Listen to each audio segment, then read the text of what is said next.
Uşaqlar, bugün qrup iş işlədik, eləmi? Qrup işində bizim suallarımız o idi ki, hər qrup öz verdiyim o epizodları öz sözlərinizlə nəql edəcəksiniz və biz onu vərəq işlədik və rəsmində çəkdik. Ruqayyə, birinci başla. Və biz həmən o epizodların ideyasını müəyyənləşdirəcəyik. Bir görə bu ideya nə idi mətnlər, epizodlarda. Başla. Bunlar Mahalya'nın karşısından geçirdi. O sefer ışığını gördü ve atasından istedi. Atasına kulu olmadığı için şeyini yeterek almak bilmedi. Uşak atasından küsmüştü. Çünkü ona şunu alabilirdi. Hiç vakit valideynesi kulu olmasa onu mecbur eləmeyin. Və mətnin ideyası, həmən o epizodun ideyasını qoydum ki, heç vaxt valideynin pulu olmasa onu məcbur eləməyin. Bəs bax, mətni mən bayaqlarında dedim, Ruqayyə, mətni tutalım ki, oğlanın dili ilə danışa bilərdim da ki, bir gün və yaxud da Cəlil Məmmədquluzadənin adından yaza bilərdim ki, bir gün gəzintiyə çıxarkən ata öz oğlunu da gəzməyə aparmışdı. Bax, onunla da başlaya bilərdin. Qrupuzda Bayram idi, Həmid idi, Nigar, Anar. Yəni qrupuzu indi baxaq görə o bir qruplarda vəziyyət nədir? Bəyəndim qrupuzu, biraz Bayram yəni zərb iştirak elədi. Bəyəndiniz siz də uşaqlar qrupunu? İkinci qrup Eldəniz. Mən o bir çalma olandan sonra, onun üçün mən də məsul oldum. Onlara verəndən sonra mən də danışmadım. Elə bir baxmış sual. Suallarını çox cavablayırdım. Aha, ikinci qrupun. Yəni epizodu uşağın nə idi? Atadan küsməyi. Bəs yaxşı. Burada ideya nə idi? Bax, nə ideyanı qoyaq. Atasından küsməsi. Atasından çox küsməsi. Hı?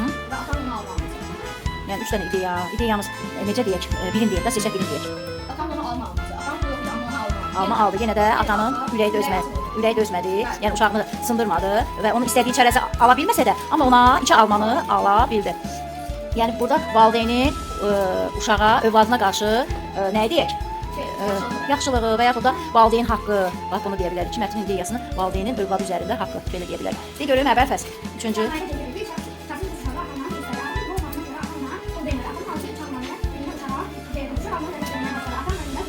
Görülür. Burada mətn ideyası paylaşmaq həmişə yaxşıdır. Olar. Dördüncü qrup. Maskanın ağzından çıxar alimə.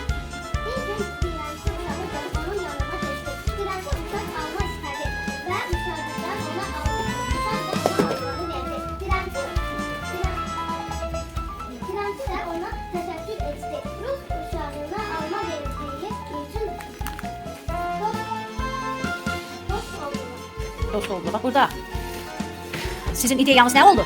Bir gün yox, əslində tramvayda o dilənçi uşağı görmüşdülər, səhviniz burada idi və o almanı verəndən sonra bax burada hansı ideya çıxır? Hansı ideyanı müəyyənləşdirmək olar? Hə. Dostluq, sonra hə. Uşağın özündə mərhəmət hissinin olması, sonra dilənçi uşağa mərhəmət göstərməsi. Yəni o dilənçi uşağın nəyi var idi? Heç nə yox idi, eləmi? Aha, sonra nə deyə bilərsən?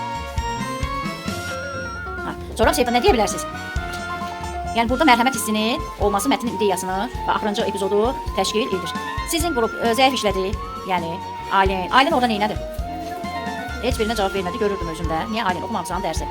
Heç olmasa mətnin şəkli üzrə danışa bilərdin, bir söz deyə bilərdin. Ona görə sizin qrup baxım şəkli üzrə Aylin rəsmi çəkib tərtib edilmişsiniz. 4 qiymətləndirilir. Sizin qrup əvvəl fəsl. Sizin qrup çox səsli küylü idi, dənizin səsi çox gəlirdi. Ona görə də sizin qrupda 4 balla qiymətləndirilir. Eldənizgilin qrupu, baxım Eldəniz rəsmimizə. Aha, yəni hamı işləmişdi. Birinci qrupda, ikinci qrupda 5 qiymətlə qiymətləndirilir. Qruplarda işləyərkən hamı bir yerdə işləməlidir. Bir sakit, biraz mehribançılıqla, biraz nəzakətlə. O deyir ki, elə qarğı düzgün kimi elə bax, səs harda gedirdi. Ha, sakitləşdirmirsiniz. Afərin, birinci və ikinci qrupu. Afərin, birinci və ikinci qrup əməkdaşlıq eləməyə bacardılar. Bir-birindən kömək eləməyə bacardılar. Rəsmləri çəkdilər. İkinci qrupda elə. Amma 3-dən 4-də çox səs-küy var idi. Çox mən sakitləşdirdim, sakit olmadınız. Dördüncü qrupda da yəni Aylin iştirak eləmədi. Yəni burada əməkdaşlıq olmadı. Ondan sonra düz rəsmimiz yaxşıdır. Bir bal ona görə çıxılır. Dördüncü qrupda səs-küy çox olduğuna görə bir bal oradan çıxılır. Bir də ikinci qrup isə həm rəsmlərinə görə, həm əməkdaşlığına görə alqışlayaq birinci, ikinci qrupu. Afərin. Əyləşin.